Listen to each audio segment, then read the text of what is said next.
Hey everybody, what's going on? This is your zombie prep expert. I want to show you my zombie bag. Got a bag ready just for this particular scenario. The Alice pack. It's got an internal frame, really comfortable. Carry a lot of weight without really feeling it banging against you. And I got rid of the machete I had, and I got this instead. I got a crowbar. Painted black, not black, for sneakiness. Other thing during zombie times is you're going to be dealing with raiders, people looking to rob you, or as I've seen on similar YouTube videos, Walmarted, as they say. Do you in, treat you like Walmart, take your stuff. So I'm going to make sure nobody's Walmarting me. So you're going to need something maybe painted black. I don't know if that helps with the zombies, but definitely helps if you got to creep up on somebody trying to Walmart you. You could break into any door, through any window. This is a very handy tool. That's the number one thing I got here, the very first thing that you probably need more than anything else. Then of course on the side over here, you got the this guy, our axe. It's a throwing axe. Do it plenty. I never got very good at it, so I trust it being right there. So I painted that black, and I did a little work to the blade. It's super sharp. That'll take care of your zombie issues. Most of them. This here is your military shovel. And this guy, you gotta pull it out. This guy here is awesome. I never saw one.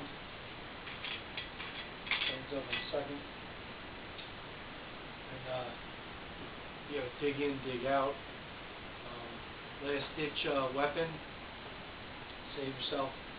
Or another weapon that you could be carrying on yourself to hand out to rescuees. People you go snag, hear them crying, you go save them, take out a couple of zombies, and then you gotta arm them. Otherwise, what's the point of you rescuing them if they're not going to go after you? That kind of scenario, you definitely want to be able to be arming everybody that's around you that you can trust.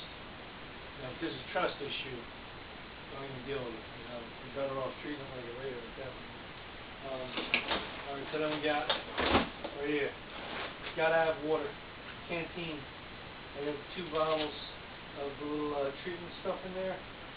One of them cleans it out to get rid of all the infectious, nasty bacteria stuff, and the other gets rid of that iodine flavor. I got a whole bunch of that in there. You gotta have that. You're not drinking, you die.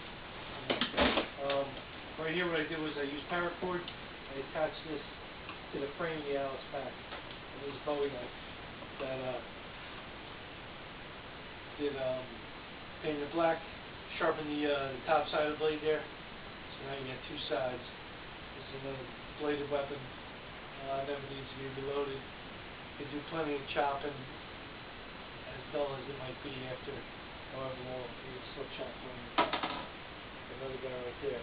I use camel wrap on the handles of these things. Probably should put some on the crowbar too, but it would get stuck in the sleeve.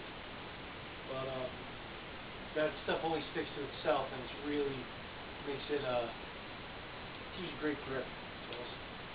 Okay, so you got your water, you got a bunch of bladed weapons, and a shovel, as well as a crowbar, which is an entry tool as much as it is a weapon. In these compartments back here, you got paracord, which of course is great stuff, brand new. There you go. This is a fire starting pack. I keep it in a Ziploc so that I try to keep everything as dry as possible. I've got 2 different kinds of lighters, the long guy, and the regular. I have dryer lit in there. It's the best fire starting material. It's great. I also have a magnesium starter here in case everything gets wet or run out of fuel with bees. If it turns into a long-term issue out there. It's a fire starting kit right there. Also in the middle compartment, I keep some tools. additional LED light, very bright, some electric tape, multi-tool. These are great, all kinds of stuff in there. I do have a ring saw in here, which is like a cable with 2 rings on each end, and you can saw trees in half. Garrett somebody with it, that's for sure. Zombie head should be no problem with that. Some more iron right there. So, this over here. I've got another bladed weapon, another knife. I always figure in this scenario, more the merrier. You might end up getting many of your weapons lodged in skulls and not be able to retrieve them before you must attack the next target, in which case you're going to need more.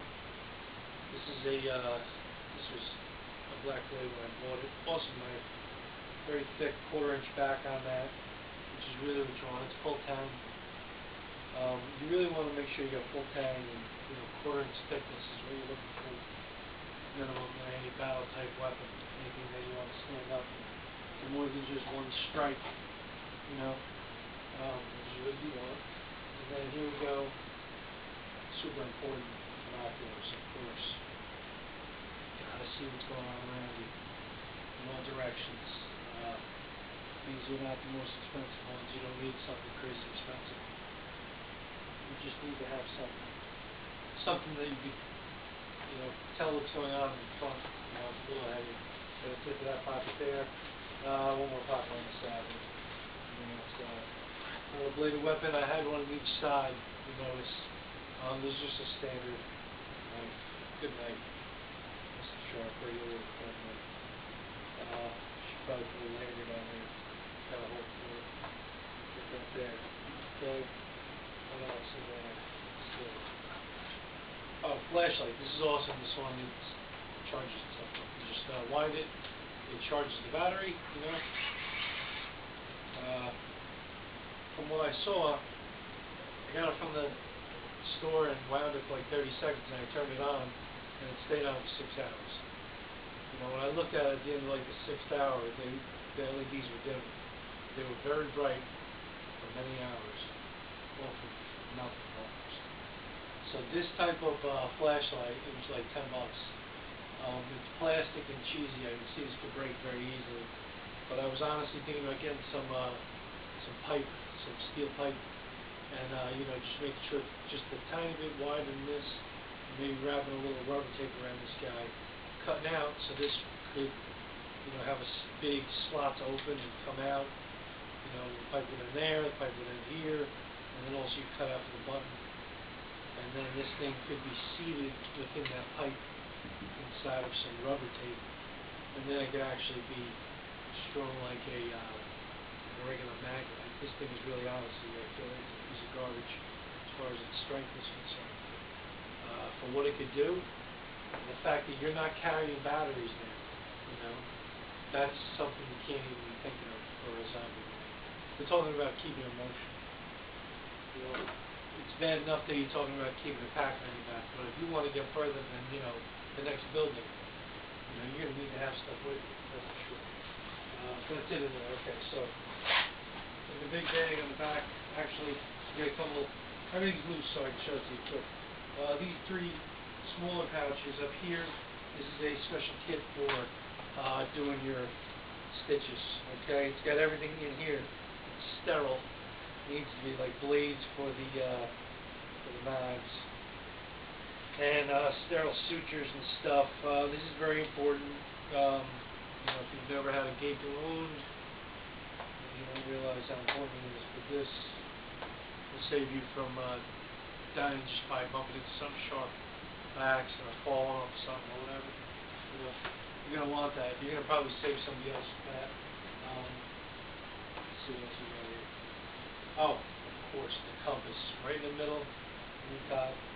This is the best. This is the type you gotta get. You gotta get the good one that's got the proper guide. There's a lot of different techniques for navigating with this. Some of it is simple. You just look at the numbers and follow your numbers, write your numbers down when you start. Stand by with your numbers and you'll be okay. But this takes longer than this conversation to explain that, but this is what you want, and you'll want to learn how to use it. You want to get yourself a map to bring with you. I'll probably be bringing a state map just for hell of it, draw whatever else I need along the way. But this guy is super important.